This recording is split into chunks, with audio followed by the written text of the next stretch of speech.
पाकिस्तान इसलिए बना था कि एक तरफ रूस आ गया था, अंग्रेज़ को पता था कि इतना बड़ा मुल्क रशिया, हमारी हैसियत कोई नहीं एक जज़ीरे के, इन्होंने मुल्क तक़सीम कर दिया।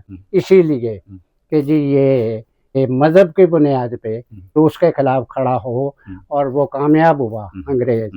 ये जो कुछ किया जनरल ज़िया ने अमेरिका के कहने पे किया, और जितने ज़्यादा ये मुस्लिम कंट्रीज़ थे सऊदी अरेबिया समेत, जिन्होंने आप लोगों को सपोर्ट किया जनरल ज़िया-उल-हक को कि लड़ो रूस के खिलाफ, जो फ़ौजें जो आई हैं यहाँ अफ़गानिस्तान में एक जमहूरी मुल्क में इनके खिलाफ लड़ो, लड़ने के बाद वहाँ मुजाहिदीन पैदा करो, वहाँ तालिबान पैदा करो, और वो किए आप लोगों ने, क्योंकि ये अमेरिका, बरतानिया, ये सारा यूरोप ये रूस के खिलाफ किसको इस्तेमाल करता? इंडिया तो होने को तैयार नहीं था। इवन मोदी जैसा मजहबी इंतहा पसंद वो भी तैयार नहीं था। तो कौन तैयार हुआ? पाकिस्तान एस्टेब्लिशमेंट, जनरल ज़िया, और उसने इतना जुल्म किया मियाँ साहब। अफगानिस्तान से तो जो होना था, क्योंकि वो कह रहे थे कि हम मज़हब की बुनियाद पे ये करेंगे, ये इसने हमारे साथ इतना जुल्म कर दिया कि हम 80,000 से ज़्यादा इनोसेंट शहरी मारे गए। यहाँ हेरोइन और क्लाशनकोफ कल्चर पैदा हुआ, और अभी तक हम हज़ार डॉलर के मकरूज़ हैं। जब हमारा कोई बच्चा पैदा होता है तो ये 1 लाख का मकरूज़ होता है। इसलिए मियाँ साहब, अगर ये आप समझते हैं कि मैं गुफ्तगू करते हुए ये घबराऊँगा कि मुझे एस्टेब्लिशमेंट ना पकड़ ले, तो इसलिए मैं आपको बात बता दूँ, इस मुल्क में 5 मार्शलें लगी हैं, मैं 5 में जेल में रहा हूँ। इन्होंने ये जनरल ज़िया के थ्रू इस मुल्क पर जुल्म किया है। अफ़गानिस्तान में होना था, वहाँ होता रहा, वहाँ मजहबी इंतहा पसंदी शुरू से रही। एक वक़्त ऐसा आया था कि जब वहाँ पर डेमोक्रेट्स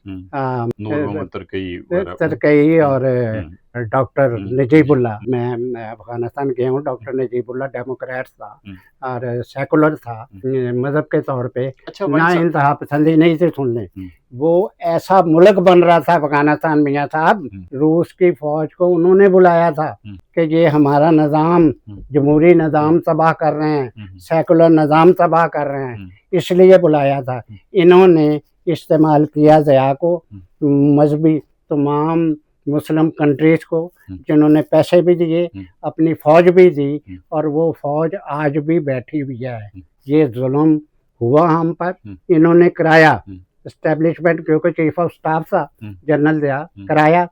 अब भी एस्टेब्लिशमेंट को चाहिए, सुन ले, कि ये जितने दहशतगर्दी के मराकज़ हैं हमारे मुल्क में, इन्हें ख़त्म कर दें। भाई साहब, आपने देखा ये अभी जब इंडिया का कार्रवाई करनी थी, सबको पता था, तो पाकिस्तान की एस्टेब्लिशमेंट ने, अफवाज ने, हुकूमत ने, सब ने मज़हब को इस्तेमाल किया। दुनिया में अफवाज लड़ाई भी करती हैं, तैयारी भी करती हैं, वो नेशनलिज्म की बुनियाद पे लड़ती हैं और अवाम के दफा के लिए लड़ती हैं, जबकि पाकिस्तान की फ़ौज का ये वतीरा है, तरीका है कि वो मज़हब को इस्तेमाल करते हैं। मज़हब के बगैर वो समझते हैं कि शायद लोग मुतहरक ही नहीं हो। तो इस सूरत में कैसे तवक्को कर सकते हैं कि पाकिस्तान से जो मजहबी दहशतगर्दी है वो ख़त्म हो सके? आपकी बात दुरुस्त है कि सारी दुनिया जंग करती है, दिफा करती है वतन का, अवाम का। हम दिफा करते हैं मज़हब का। उसके नतीजे में अवाम जो हैं वो हम मज़हब के ख़िलाफ़ नहीं हैं, हर एक का अक़ीदा है अपना अपना, लेकिन उस मज़हब के दिफा के साथ लोग मजहबी इंतहा पसंदी की तरफ जाते हैं मियाँ साहब। असल बात ये है, मतलब ये नहीं है कि लोग मज़हब छोड़ दें। असल बात, अगर आपने मजहबी इंतहा पसंदी से बचना है, निजात लेनी है, तो आप सिर्फ एक प्रीच करें मियाँ साहब, बतौर साफ़ी, बतौर दानिश्वर, के इस मुल्क की रियासत सेकुलर होनी चाहिए। सेकुलर का मैं तर्जुमा करते हुए गैर फ़िरका वाराना होनी चाहिए। ये ना कहे कि मैं सुन्नी हूँ, शिया हूँ, ये फलाऊँ। आप लोगों का मज़हब है, मैं ये स्टेट ये कहे, अपने अपने मज़हब पे कायम रहो। ये आप लोगों का अपना इंडिविजुअल मामला है, दूसरे के मज़ाहब को, अकीदों को मत छेड़ो या और फ़िरका वारियत मत पैदा करो। लेकिन मेरा अकीदा एक ही है कि मैं सेकुलर हूँ, मेरे लिए सारे एक हैं। इसलिए आपने अगर बचना है मजहबी इंतहा पसंदी से मियाँ साहब, तो ये हमें जिद्दोजहद करनी चाहिए कि स्टेट सेकुलर होनी चाहिए और तमाम अदारे, आपकी अदलिया ये इस्लाम पढ़ाती है लोगों को सारा दिन, आपकी एस्टेब्लिशमेंट लोगों को मज़हब पढ़ाती है, आपकी हुकूमत लोगों को मज़हब पढ़ाती है। मैं ये कहता हूँ कि इन लोगों को बाहर आ जाना चाहिए। ये ज़्यादा मज़हब नहीं जानते, लोग इनसे ज़्यादा जानते हैं, उनकी कमिटमेंट ज़्यादा है मज़हब के मामले में, जान भी दे देते हैं। लेकिन ये बात आ जाए, इन्होंने लोगों को मजहबी इंतहा बना दिया है क्योंकि यहाँ तालीम नहीं है, मजहबी इंतहा पसंदी हो गई। इसलिए एक ही तरीका है मुल्क को आगे चलाने का, मुल्क को कायम रखने का, मुल्क को तकसीम से बचाने का, कि हम रियासत को सेकुलर बनाएं और अकीदा उसका कोई ना हो, और इसी तरह से हम बच सकते हैं। आपके सवाल का यही नतीजा है। इंडिया के मौजूदा हमलों ने क्या ये साबित किया है कि पाकिस्तान में दहशतगर्दी के मराकज़ हैं? पाकिस्तान से दहशतगर्दी तो साबित हो गया, उसने मिसाइल ही उन पे मारे हैं, उन मराकज़ में, कि जहाँ दहशतगर्दी के मराकज़ हैं वहीं मारा। उन्हीं इलाके के इर्द गिर्द कई बेगुनाह मारे गए होंगे, ज़रूरी तो नहीं कि सारे वहाँ मौजूद उस अकीदे के से वहाँ बेगुनाह भी मारे गए हैं जी। लेकिन मारे उन्होंने मिसाइल उन्हीं जगहों पर जहाँ पर दहशतगर्दी के मराकज़।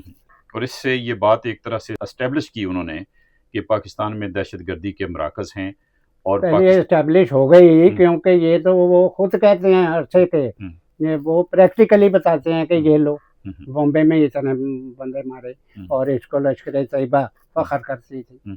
दिल्ली के किले पे जब इन्होंने झंडा लगाया तो फख्र किया इन्होंने। और मैं नहीं बता सकता कि उनको जो सेकुलर लोग हैं, सेकुलर तंजीमें हैं, उनको भी मारती रही हैं, उनके भी गाड़ियाँ तोड़ती रही हैं, उनको भी खौफजदा करती रही हैं। मैं ये क्रेडिट उन्हें नहीं देता। इस मुल्क में भी ऐसी तंजीमें, ऐसे लोग मौजूद हैं जो ये कहते रहे कि खुदारा बाज आ जाओ, इनको बात करो अगर मुल्क चलाना है तो, है जी। इसलिए मैं ये समझता हूँ मियाँ साहब, एक ही तरीका है, आप दुरुस्त कह रहे हैं कि हमें स्टेट सेकुलर बना लेनी चाहिए और हमें तरक्की करनी चाहिए, है जी। और तरक्की भी उसी सूरत में होगी जब आप मजहबी इंतहा पसंदी से निकलेंगे। अब आपका बैरूनी सरमायादारी अगर ये कंटिन्यू करती, जंग पहले ही नहीं हो रही थी, बिल्कुल ना होती। इसलिए मैं ये समझता हूँ कि अमेरिका का रोल बड़ा ही पॉजिटिव है इस वक्त इस जंग को रोकने में मियाँ साहब। बहुत बात है। अच्छा भाई साहब, क्या आप तवक्को करते हैं कि पाकिस्तान की एस्टेब्लिशमेंट, पाकिस्तान की हुकूमत, पाकिस्तान के जो सरकर्दा लोग हैं वो इससे कुछ सबक सीखेंगे, और ये जो दहशतगर्दाना, मैं कह रहा हूँ अगर वो सबक नहीं सीखते तो यहाँ के अवाम 25 करोड़ लोग जो हैं उनको जिद्दोजहद करके उन्हें फारग कर देना चाहिए अगर मुल्क बचाना है।